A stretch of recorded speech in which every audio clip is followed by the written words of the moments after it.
Hey, and welcome to FitMitTuro Fitness Podcast, a podcast for people who want to get no BS information about fitness and know that fitness is about so much more than losing scale weight. It's about feeling confident in your skin and empowered in your life. I'm your host, Turo Virta, personal trainer, strength and nutrition coach, and most of all, a husband of my beautiful wife, Miriam. Each week, my guests and me will give you some no BS fitness tips and motivate you to take action in your own personal fitness journey as we talk about nutrition, exercise, mindset, personal development, and executing in life with enjoyable but still effective strategies. If your goal is to look better, feel and be strong and experience transformation from inside out, you, my friend, are in the right place.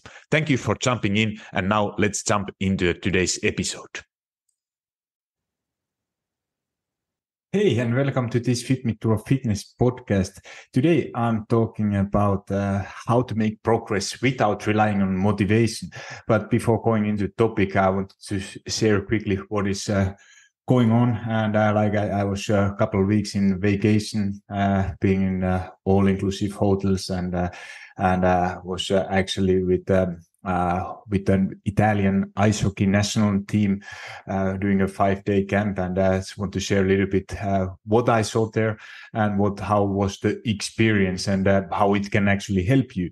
So we were just a vacation this week. We planned with my wife going for vacation for 2 weeks, but at last moment came offer from Italian national ice hockey team to be their strength and conditioning coach. So I couldn't avoid that opportunity, and absolutely loved it. I was with them, having a possibility to work with the world-class coaches. Who was a head coach is Mike Keenan, who is a Stanley Cup champion legend in NHL, the best ice hockey league in the world, and experience working with that kind of person, looking how they are doing coaching, what they are doing, was just a great experience for me, not only personally, but to see what kind of secrets they are, what kind of methods they are using.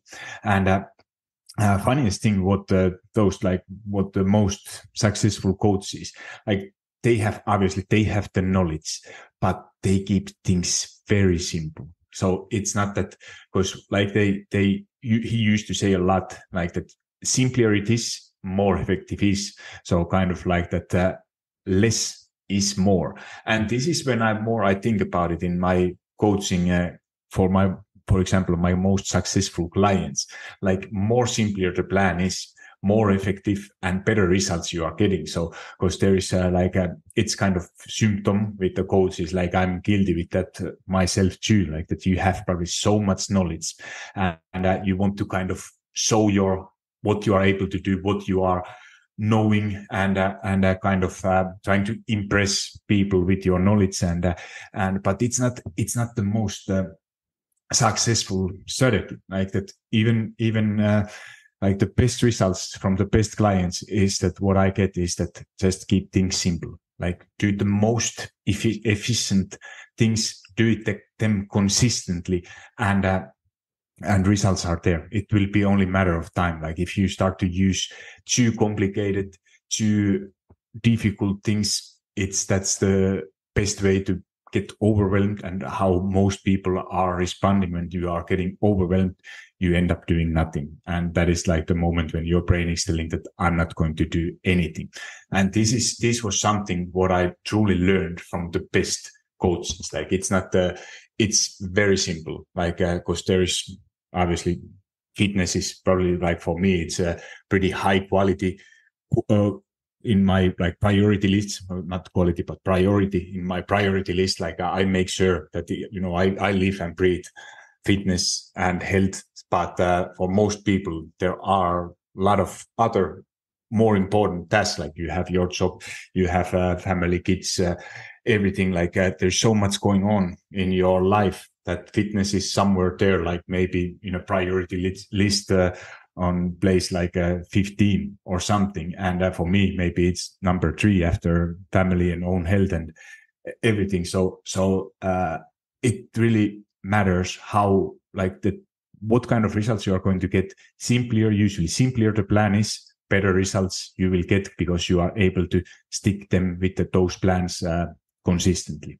And that was one thing I was a little bit related for this. Like we were with my wife in a vacation for it was a Greece, a small island called Zakynthos. I'm not sure if I pronounce it right, but anyways, we were in an all-inclusive hotel, and I love it. Like I don't compare myself hardly ever with somebody else, but I love to see, like I love to look what kind of like but because I can't get rid of I kind of think my work always somehow, but I was just looking like at what kind of people, what they were eating when they were going to choose meals. And I was just looking like that, how people, what they were deciding to eat, how they went. Like obviously when everything is free, you can get as much alcohol as you want. You get salads, you have all kind of options from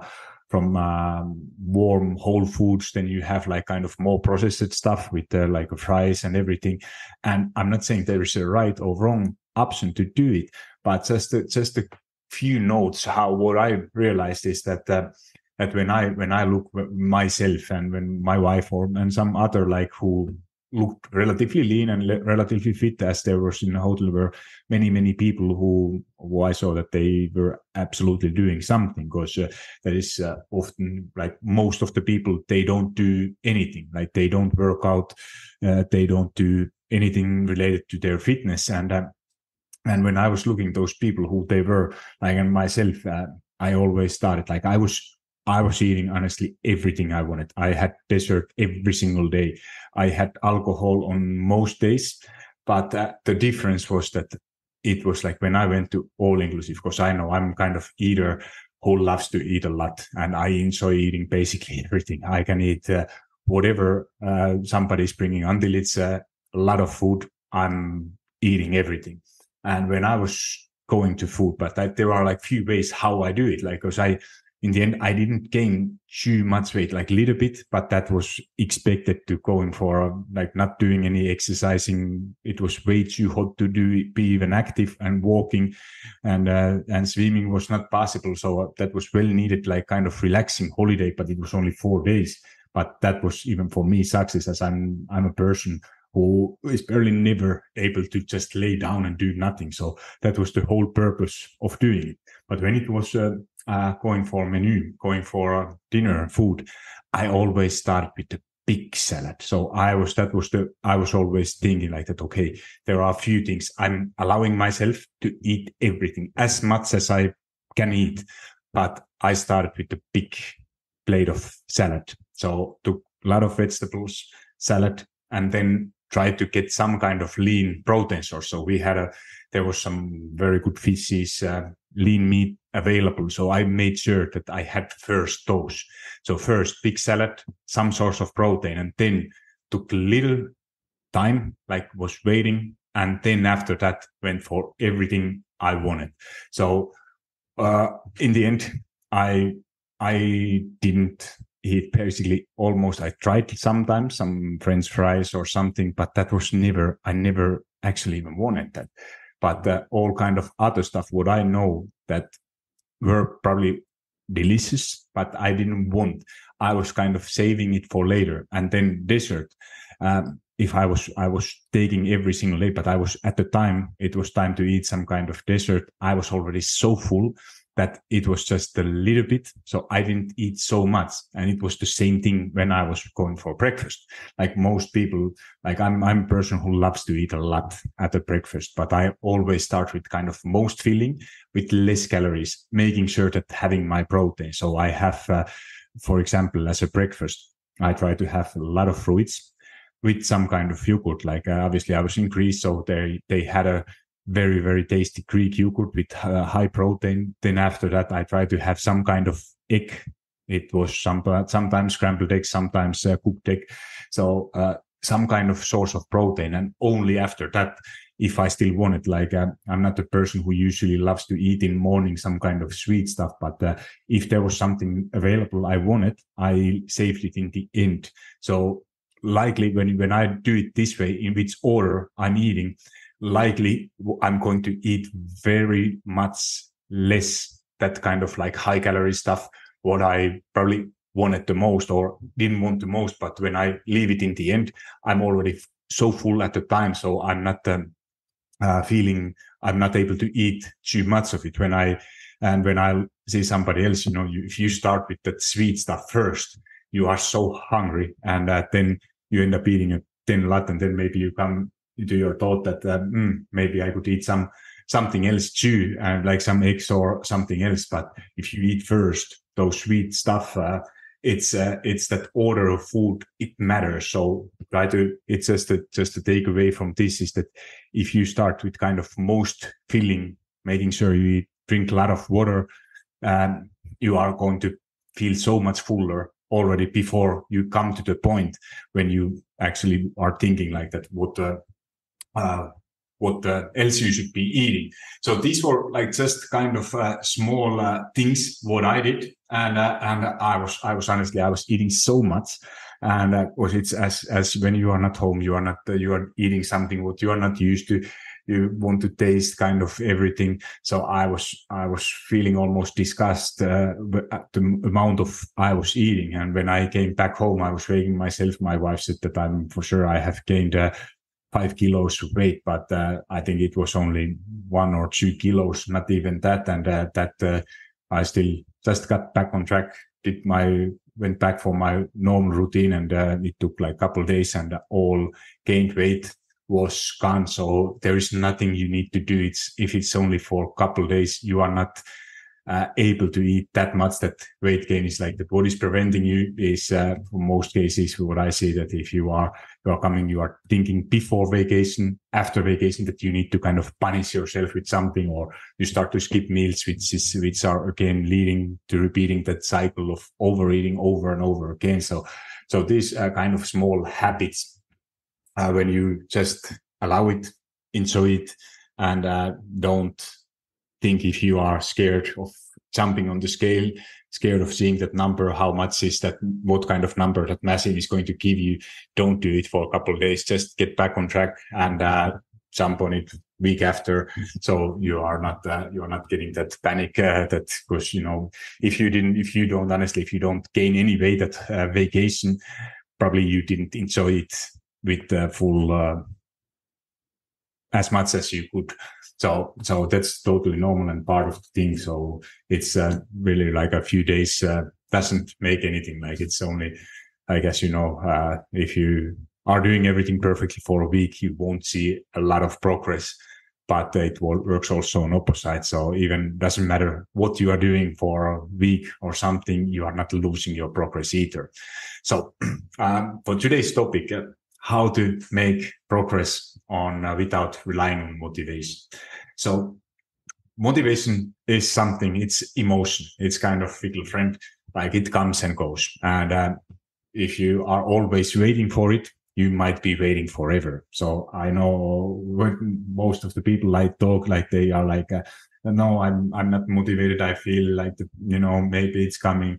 And that is those people, if you are waiting to get motivated, or if you quit every time you feel unmotivated, you will never be able to see enough progress. So it's not only in fitness, it's any area of life. It's not motivation, it's consistency. Like I just posted in my Instagram the best example. One of my friend Joshua, who turned, by the way, 40 this week, and we have been working 2 years together. And the best part of his story, like if you look at my Instagram or TikTok, I posted some pictures about him. It's not some amazing progress, but what is amazing is in this progress is that he didn't change any amount what he was doing. So he was already working out 2 times a week before we started to work. So he didn't add any amount of exercising. We were just working smarter, adjusting the plan, what was earlier preventing him to make progress. Like he was thinking that if I can't hit the gym, I won't do anything. And then we changed that kind of mindset that there's always something. Like within past 2 years, he have had, unfortunately, some injuries from jiu-jitsu, shoulder injuries. and he couldn't work out. He couldn't work out on his shoulders, but there was always like something else he could do, not only strength wise, but if you can't do any strength training, if you're not allowed to do, for example, work on your shoulders, you can probably work most part of your legs with the exercises that are not impacting on your shoulder, or you can do mobility work, what is helping you to prevent injuries later on, or you can walk. So there's always something you can do, and changing this kind of attitude, aiming for that I'm not allowed, because it's so easy to tell to yourself that, doctor told me that do not exercise. So I'm so relieved that I don't need to do anything. I'm not allowed to do anything. But if you, like, I love to use always that, instead of ask yourself, if I'm not able to do this, what I'm able to do. And if you are not able to do anything, if you have to lay, you still have to eat. So maybe you can practice some kind of skills of mindful eating, or some other, like learning from foods you are eating on regular basis. There's always something. And like I said earlier, when you are keeping it simple, focusing 1, maybe 2, maximum 3 things at a time, that's the way how you are building those habits. So, and when you are building habits, you become more consistent. And like Joshua now, in 2 years, without changing, without adding any things, like just focusing on few things, like eating, making sure to eat enough protein, making sure to have 1 to 2 fruits per day, to have some kind of fiber, source of fiber, which those are 2 most important things.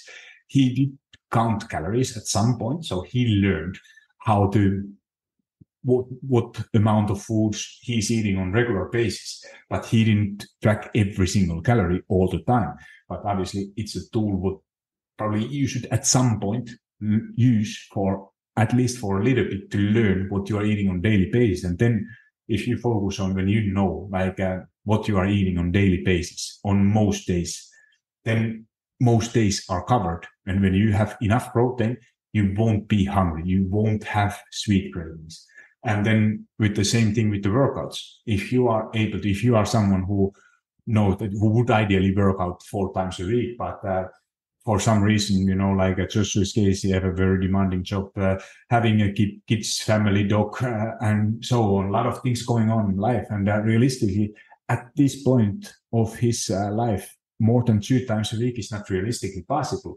So you make most out of that time, what you have, when you have an actual plan, what you are following, and making sure that you do kind of the most valuable things, most valuable exercises with the time you have available. And you are surprised, like in Joshua, how much progress. Like obviously it's not going to be some 8-week amazing transformation, what you probably see in social media. But if you put that work, you put that consistency, in 2 years, time is passing so fast. And he's so amazed with his progress within these 2 years. And if you look those pictures from my Instagram or somewhere, like it's amazing amount of strength he have gained. He have lost only 10 pounds of weight, but his inches from his waist, like there is a amazing huge, I don't remember, like it's a 3-4 inches what he have lost from his waist. So he have lost a lot of fat while gaining some kind of muscle. So this is just an example what you can, that it don't have to be perfect until it's consistent. So what is the easiest way if you really are not motivated? So it's those habits, what you are doing every single day. And I have been talking, I'm big believer of these small habits, which doesn't even feel that you are changing something. So it's really like, most people, they think like, I'm guilty for that myself also, that it's kind of like all or nothing mindset. And this is what I have tried to change, that it's really like, if you put those repetitions, you work for them in a consistent pace for a longer period of time. Like that was an example what we were talking with those ice hockey players, with the Italian national team. Let's say example what I was using was mobility exercises. Like it's kind of mobility is the stuff what almost all hockey players are missing. Like they miss mobility from their hips. Like you are skating, you are sitting. It's for regular people. It's also lack of mobility from your hips, because it's causing, for example, lower back pain, and you might not think that it's coming from hips. So players know that it's important, and mobility is something that you don't need to do a lot. You need to do it often, and it's only like few minutes per day. And I know that many people are telling there are so many things you should be doing just a couple of minutes per day. And then when you have 15 those kind of things, you are like that, I'm not going to do it. But for example, hockey players, I said you can build it part of your own workout routine.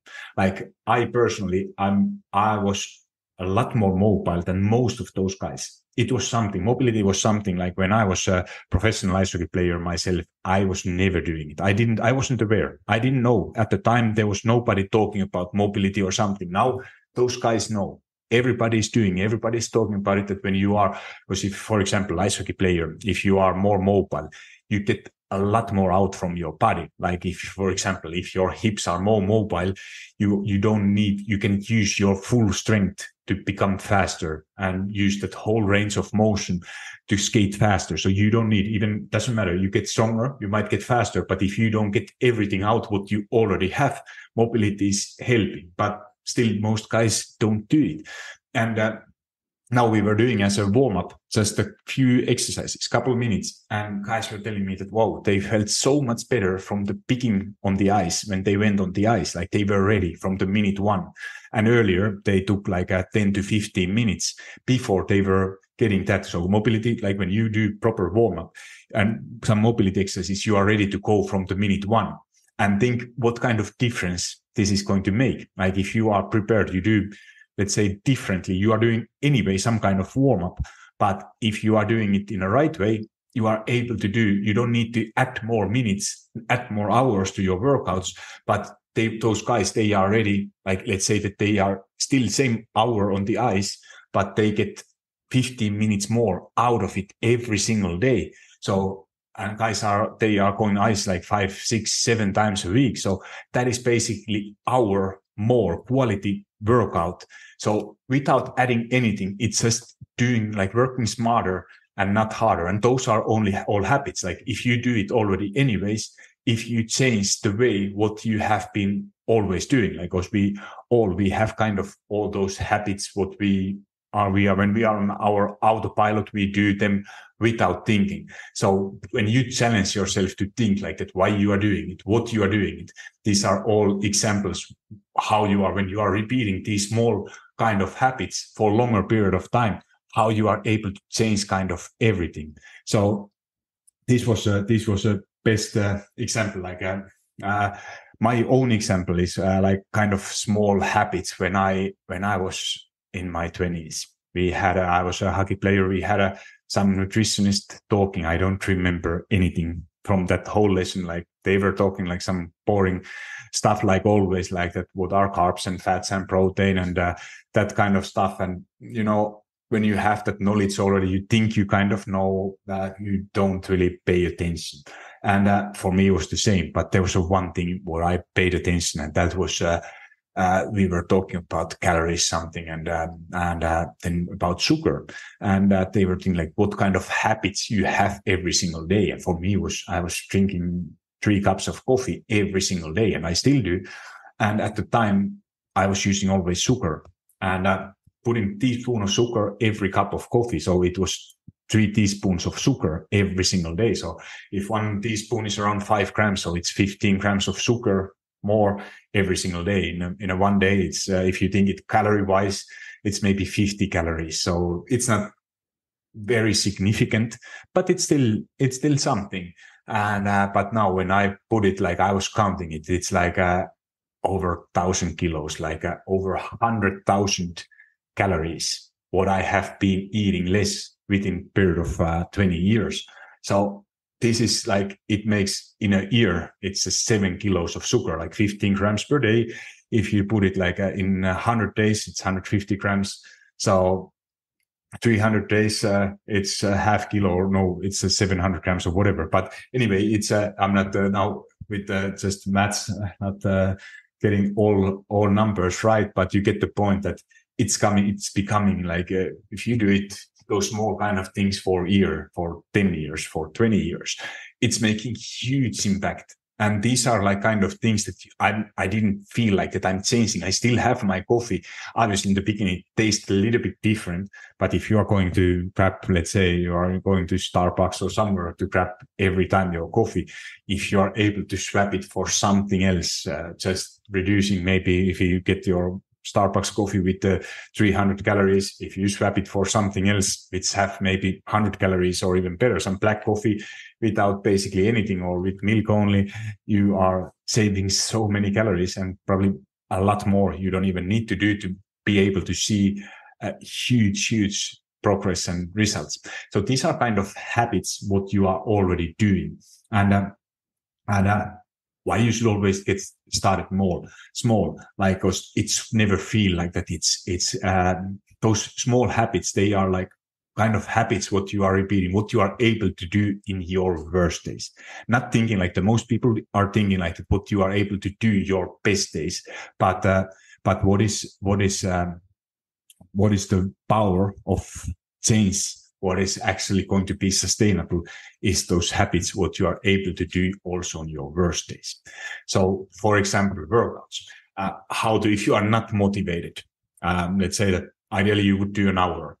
How I get myself, like I'm kind of ashamed to explain this, but I love working out. I hate although strength training. I'm not basically never enjoy doing it. Then when I get there, like I need to have serious conversation with myself. And basically I convince myself to get started. So I said that I'm going to get started with one exercise and then one set at a time, is that one more. And then I know when I get myself started, I go to my fitness room, start my workout. In most cases, I will finish it, or maybe I will skip one or two exercises if if I don't have too much time. But goal is never to finish the whole workout, is to show up, kind of giving vote for yourself that I start. If I don't feel like it, I'm not doing it. I allow myself to quit right away. But the only goal is to get started and is to show up and give yourself vote to becoming a person who is not missing workouts, who is not finding, because it's always like when I talk like with my most successful clients, they will basically never skip their workout, because if you start to you can always find excuses. Your mind is very good at finding why not to do it. But if you are able to convince yourself why you should get started, and then it's a whole lot of, if you are not able to convince yourself why to get started, then probably your reasons why you are doing it are not strong enough. So, but that is another conversation. And by the way, I'm going to start, it's going to be soon after this podcast episode is published at August 21st. I'm going to start 5-day challenge, fitter you after 35. So I will put, it's part of my signature program, Be Sustainable Beast. And I will put, if you are joining for waitlist at the moment, registration page for that challenge is not open yet. But if you are on waitlist on that Be Sustainable Beast program, which I will publish on August 28th, you will be invited for this challenge. And that's there we are talking more in depth about reasons why you are actually doing this, how to find that kind of deeper motivation, why to do it. So make sure you hit the join for that waitlist, and you will be notified with email when everything is done. So it will be in a couple of weeks. Then how then you can create that kind of routine, if you are not motivated. So like the way how I do it, and how most of people who are most consistent, they choose time each day for your workout, for your meal preparation, or it could be your mindful practice, whatever, but you make time for it. It's kind of non-negotiable appointment with yourself. Like, for me, if I need to work out, it's always in my calendar, and I'm not going to take some other meetings. It's like a big working meeting with myself that at that time I'm going to work out. And that's kind of time when I make sure that I get started. So it's other task. What you could be doing is meal preparation, doing your mindful practice. But once it's in calendar, you have set the place, time, when you are going to do it, how you are going to do it. You increase those chances that you are actually doing it a lot. So over time, if you think that I will work out in the evening, but then, you get home from work, you are tired, something else, there is always something happening. Maybe kids, you need to get kids from somewhere, or some other working, your boss is calling you in a last minute, you need to work. So you will never be able to do it how you want. So for me, I have a possibility to do my workout in the morning. So I need to do it as early as possible. And there are many, many studies. Those people who are working out in the mornings, they are the most consistent one. Like later people are working out. Obviously, this is not for every person, but for most people, more consistent people, they work out in the morning. So then there is less chances that something will come. So this is just that, put it into your calendar. So then what is then when you are losing motivation? What most nobody wants to talk are those setbacks. So they are inevitable. So they will always happen at some point. That's the honest truth. And progress isn't always linear. So instead of beating yourself up over from missed workout or having an unplanned cheat meal, accept it and move it on. There was a good story about one of my coaching clients. Best example, Seda was texting me the other day now about like that she have done everything. She have planned her meals, was everything, protein sources planned, and delicious meal for dinner. But for some reason, she ended up eating some kind of cheat meal, what she didn't plan.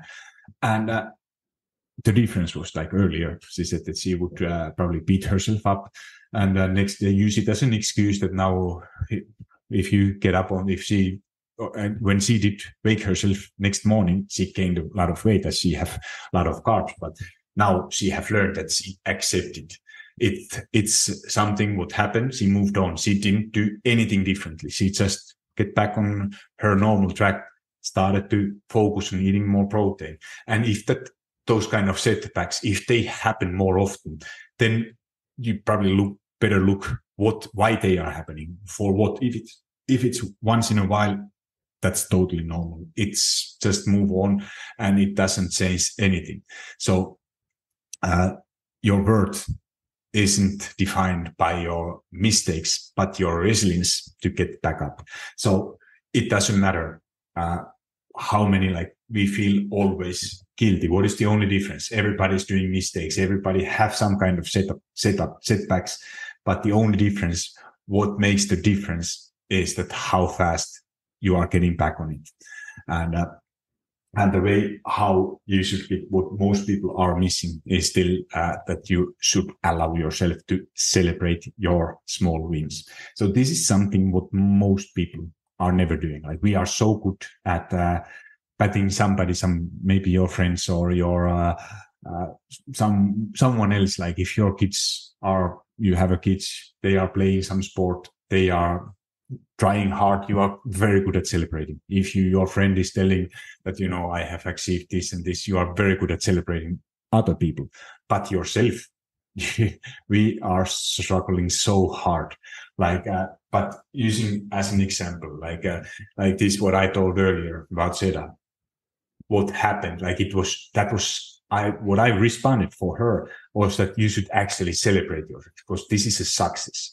Not that you are probably not feeling proud of yourself for having a cheat meal, but the way how you responded, that's a time for celebration, because that's a progress. That's a progress from the past, because the past, that everything would lead to guilt and shame, doing it multiple times, multiple days in a row, and now you're able to get back on track. And that is a progress. So if you are able to choose sometime an apple over a donut, pat yourself on the back. If you were able to do a 10-minute workout despite not feeling it, celebrate it. So when you are having a joy to get from these little victories, they will fuel your journey. Then motivation ever good. So allow yourself, think it like for example, if you are able to do workouts, like it don't have to be something like I love to ask always from my clients how they are celebrating. It don't have to be. Joshua, who I was talking earlier. I remember once I texted him and asked him that you were able to do all your workouts, that how you are this week, that how you are able to celebrate yourself. And he responded to me that just bought a Porsche. I was like, that holy shit, man. Like that, if that's your small way to celebrate yourself, that's getting expensive after every week of doing all workouts. You're buying a new car. But for example, it can be something like very small. Like I love tasty protein shakes. So that's my way of celebrating my workout. When I'm getting done, I'm having a tasty protein shake. So it's kind of small way of celebrating my workout, having something, but also just it's basically only about recognizing your effort, what you are doing, like those day-to-day actions. So this is really like what gives you fuel in a long term, a lot more than any motivation, when you are allowing yourself in some way to celebrate, and you remember to do it consistently. So wrapping up here, and remember that your journey to fitness is your own. So don't compare your progress with others. Like even I used here in some kind of examples, they were not meant to be to comparing myself or somebody else with other progress. So when you are focusing, what matters is that you are better than you were yesterday. So this is the only thing what matters. And I know that it's very tempting to compare your progress with somebody else you see in social media, but it really doesn't matter.